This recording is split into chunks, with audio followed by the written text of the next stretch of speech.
اقرأ باسم ربك الذي خلق. Assalamu alaikum. Welcome to the practical session of Lisaan-ul-Quran, Easier Than English, lesson number 3. The key practical outcomes of this session is to review what we have been learning so far. In particular, we're going to learn how to convert a masculine word to feminine. Again, we'll put that into the Muslim table. This will help us learn lots of word patterns. Not only that, next stage we will form some nominal sentences, in particular looking at the impact of gender and also in the descriptive phrase. We'll also be using the simple verbal sentences we've been using to practice Arab to see the impact of the gender within those sentence structure. And lastly, we'll conclude by translating some Quranic text from Arabic to English. So a lot to do. Let's begin. Bismillahir Rahmanir Rahim. Al-Jins, the gender. Your first task is to review the map of the subject of gender that I introduced you to in the main session. You should now be familiar with this map. This map will help you sail through the subject of gender of an ism in Arabic relatively easily, inshallah. I would strongly recommend that you redraw this map in a way, far better way than I have done perhaps, but please redraw it using your own hands so that the main points will stick in your heart and your mind, inshallah. Again, the key points are that in Arabic, there are only two genders grammatically speaking. Either an ism will be treated masculine or feminine. If we first of all look at the meaning of the word and identify whether it refers to real or not, i.e., a word that we would normally in English use he or she with, then we will treat it as it is. So real words will be treated as they are, as in any language. Next, we will look at the bulk of the word which are non-real. Then we'll ask ourselves two questions. Does it have a sign? And there are three signs which you can see here. If it does, then we can treat it as feminine. If it doesn't belong to any of the signs, then we will ask, does it belong to any of the categories which the Arabs have normally used as feminine in their language? And these are, again, you can see listed here, body parts in pairs, etc. If it belongs to one of these categories, we can also treat it as feminine. Otherwise, the default position is that it will be treated as masculine. So default position is masculine unless it has a sign or usage. And I've also mentioned to you the subject of broken plurals. We will look at that, inshallah, in the next lesson as brief introduction of it. Your first task now is to identify the grammatical gender of the following words. So take a look at the list of words I have on the screen. I want you to look at the meaning of the word and also the pattern of the words and identify whether it should be treated as masculine in Arabic or feminine. If it is, you need to give me a reason. So if it's to be treated as feminine, you need to give me the reason. So first identify the grammatical gender and then in the next column, put the reason. You know the drill. Pause the video, complete the task before continuing.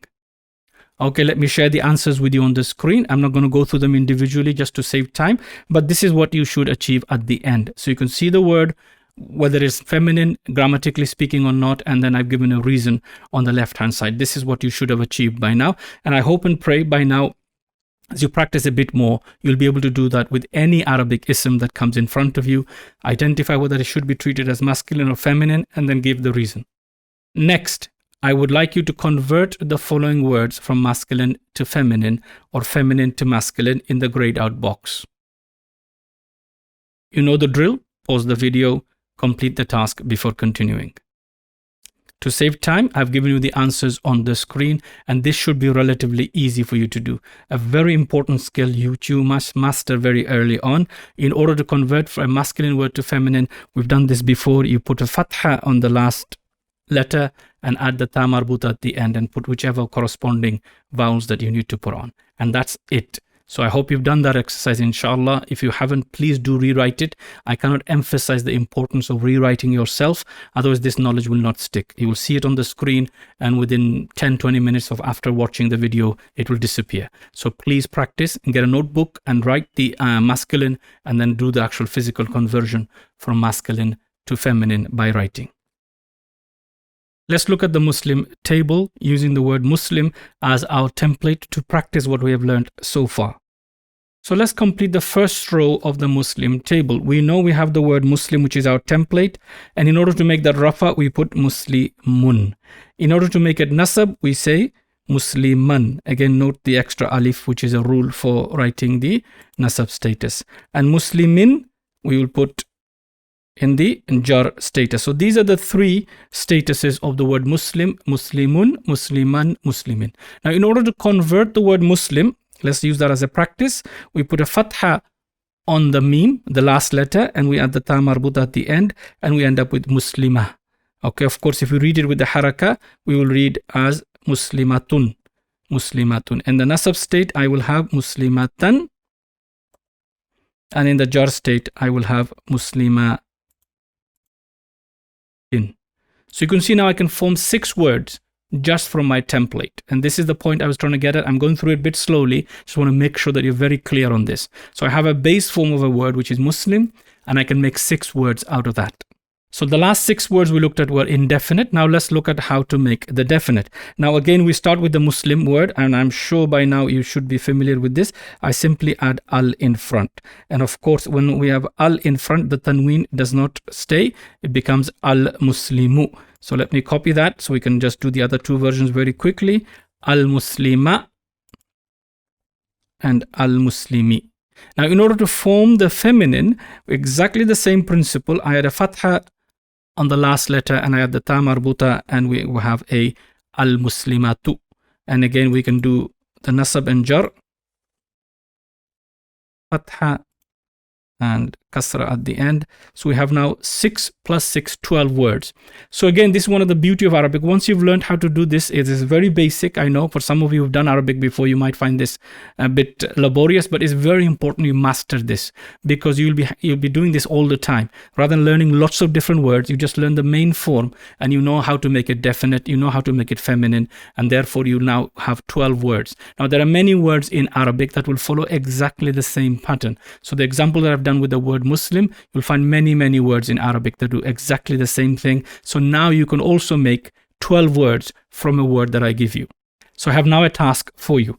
You see a list of words on the right hand side. I've given the meanings of these words before in the lessons. I'm sure you can work them out. Please look at the list of words on the right hand side. They're all singular. I put SI at the next to them. I would like now for you to form 6 words with them. 6. Some of them are definite, some of them are indefinite. You know the drill. Pause the video, complete the task before continuing. I hope you've done the exercise. The whole purpose behind it is that you're learning. It's very difficult to teach students that with which you don't have direct interaction with, but in a live class, I insist on the students doing these exercises. Why? Because the more solid foundation you have, the easier you will be able to progress in the Arabic language.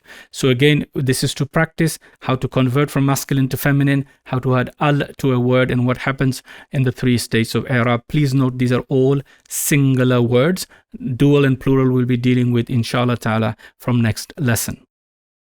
Let me reiterate one more very important point. You cannot do this with every word. There are certain words which are either treated as masculine or feminine. They do not have a masculine equivalent or a feminine equivalent. For example, the word ayah. Ayah is the name given to a basic unit of Qur'an. It also means sign, miracle, etc. Now, it does not have a masculine equivalent. It is treated as feminine in the Arabic language. The word qalam, for example, pen. Pen does not have a feminine equivalent. It's treated as masculine, and that's it. Why is it treated masculine? We went through the rules earlier. Why is ayah treated feminine? We went through the rules earlier. So please note this point. You cannot convert every single word. Only certain types of words can be converted from masculine to feminine.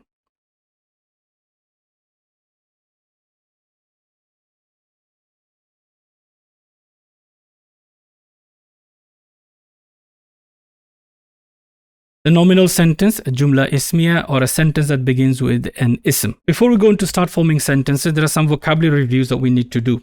Now, in the lesson, before we start forming sentences, there are some vocabularies that we need to review. Now, we've learned so far huwa, which means he, anta means you, ana means I.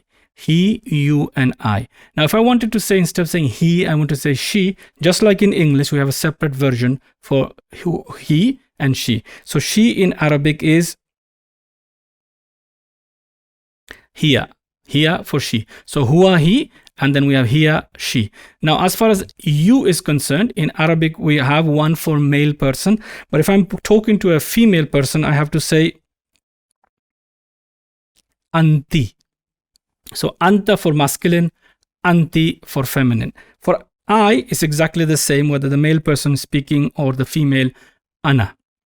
Don't worry about the rest of the pronouns. We'll cover them in lesson number 5, inshallah ta'ala, in more detail.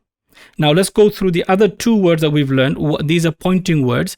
This for pointing and that also for pointing. Now, so pointing to something masculine in Arabic, I use hadha. For pointing to something masculine far away, I use dhalika. But if I'm pointing to something feminine, instead of using hadha, which I cannot use to point to something feminine, I have to say hadhihi.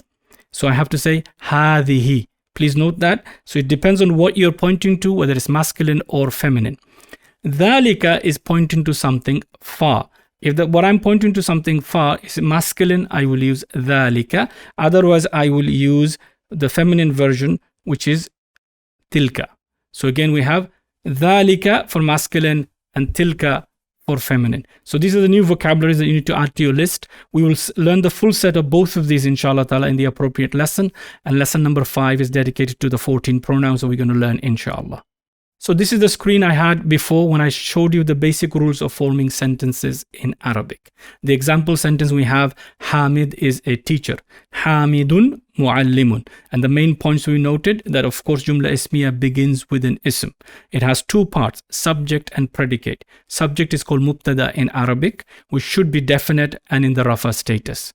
As far as the khabar is concerned, which is predicate, that should be indefinite and in the rafa status. So those points were made very clear to you. Now, as far as gender is concerned, the gender, and I will also mention the word gender should match. So the gender, if the subject is masculine, the predicate should be masculine. If the subject is feminine, the predicate should be feminine. And of course, for your information, the number should also match. We'll look at that, inshallah ta'ala, in the next lesson. So the gender and number both match between the subject and the predicate. So they both match. Gender and number match, but the definiteness does not match normally. And of course, it has to be in the rafa. There is no matching here, but they both have to be rafa. And last point we mentioned, there is no is, am, or are in the Arabic language. You will now need to put that in when you translate from Arabic to English after identifying the mubtada, then the khabar, and you will put is, am, or are as required in the language. You can now see 2 sets of English sentences. One's on the right hand side, one's on the left hand side. The right hand side, I've given you the Arabic translation. I'm quite confident if you've done the previous lesson with me, you should be able to understand the sentence structures on the right hand side. So in the first one, I have Zaid is a scholar. I want to say now Maryam is a scholar. So for the word for Maryam, I'll give you the spelling of that. Maryam. Just note that the female names don't normally take tanween in Arabic. So Maryam is a scholar. Now the word for scholar is alim. Now the word is indefinite, so it fulfills one of my conditions. I can put it into rafa status also. It fulfills another condition, but it needs to match the gender. I cannot say Maryamu alimun in Arabic. It will not make sense. So I have to say alimatun. Again, I'm converting that to feminine. So note the 2 parts, the gender matches. Now I want to say in Arabic, he is wise. Huwa hakimun. Now I want to say she is wise. So I'll have to use here, which we've looked at previously in the vocabulary section. And the word for wise is hakim. Now here fulfills my condition of mubtada. It is definite and in the rafa status. But hakim fulfills also my condition, is indefinite. I can put it in the rafa status, but again that will be incorrect because that needs to be now feminine to match the gender of the pronoun. So that will become again the same principle, and you will put fatha on the last letter and ta marbuta on the last. Okay, the next example, the student is pious. The student is pious. Now I want to say the female student is pious. Now we know that the word for student is talibun. I need to say the student. So I put al in front, and because it's a shamsi letter, I will put shadda here. At-talibu. Again, that is not correct because I'm talking about a female student. So I have to now convert that at-talibatu and then I say pious, of course, is salihun. Again, that is not correct. It needs to match the gender, so it will become salihatun. Again, I'm going through this very slowly, step by step, so you don't miss anything out, inshallah. And I hope you can get the basic principles of sentence structure. Now, the word for school in Arabic is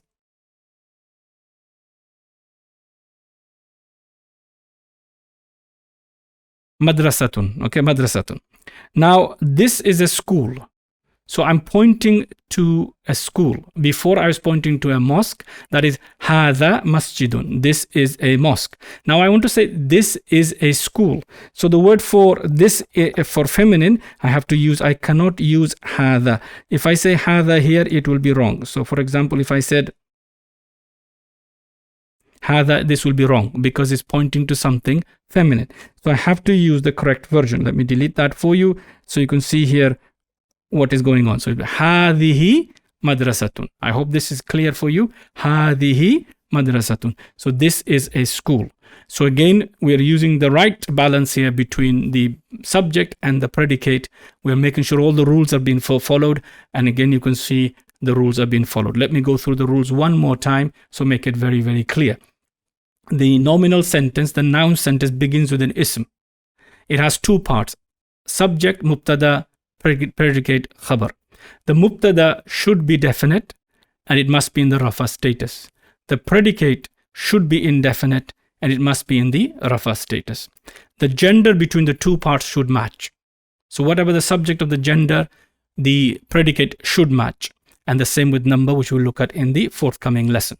There is no word for is, or are in the Arabic language. You put that between the subject and the predicate, and now you can translate correctly from Arabic to English. Okay, brothers and sisters, a big task for you. I have now here 1, 2, 3, 4, 5, 6, 7, 8 sentences which are in English. I need you to convert them or translate them into Arabic. I believe all the vocabulary you need is on the left-hand side. So you know the drill, what to do. Pause the video, complete the task before continuing. This time I'm going to go through the answers with you. Again, just to give you additional revision, I hope and pray you've done the exercises. Knowledge will only stick through practice. So I cannot emphasize the importance of doing these exercises. They've been put only for your benefit. Otherwise, I just simply could go through the whole series of lectures explaining different parts of Arabic grammar. And I know from experience, after the lesson, you'll forget everything you've heard and everything you've seen on the screen. So I hope and pray you've done the exercise. If you haven't, pause the video, get yourself a notebook and some pencil or pen and do write these answers down. If you are better off doing them and making a mistake, 1,000 times better off than not attempting at all. Let's quickly go through the answers in the sentences and translate them one at a time. The first sentence, Khadija is pious. So we need the word Khadija first here, which is a name.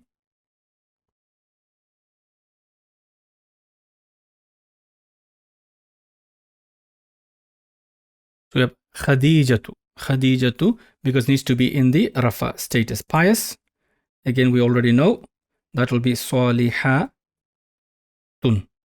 Please review the rules for the sentence and you'll see it, inshallah. She is a student will be here.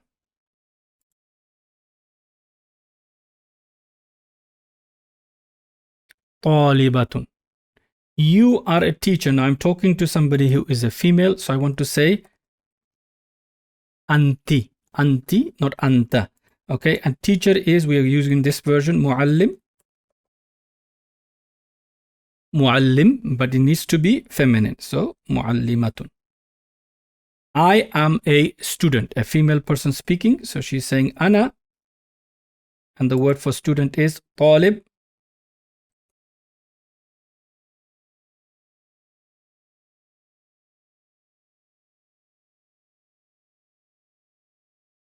Ana talibatun. That is a school. So I'm pointing to something far away, and the pointing to something masculine far away is dhalika. The feminine version is tilka, and the school is madrasatun. I hope this is very clear for you, inshallah ta'ala. And the teacher is pious. So again, the word for teacher, I'm sure you know, muallim. So I need to make that into definite and feminine, al-muallimatu, al-muallimatu, and the word pious is salihatun. Please note this word is used quite frequently in the Quran. The room is big. The room is big. The room is ghurfatun, so it needs to be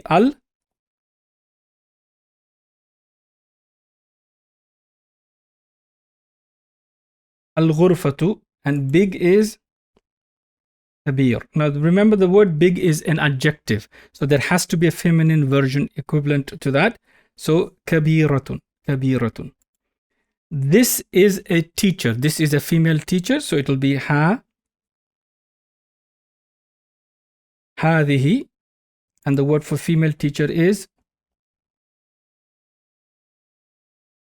muallimatun. I hope now, alhamdulillah, with this practice, the basic rules of sentences, you are now familiar, and you can make literally hundreds of sentences in Arabic, as well as translate them if you can recognize the basic structures in the Quran or any other text that you come across. Of course, the text has to be voweled, otherwise you will not recognize it at this stage. So these are examples of nominal sentences. And again, please review the rules one more time, inshallah, and let it become second nature to you. الذي علم بالقلم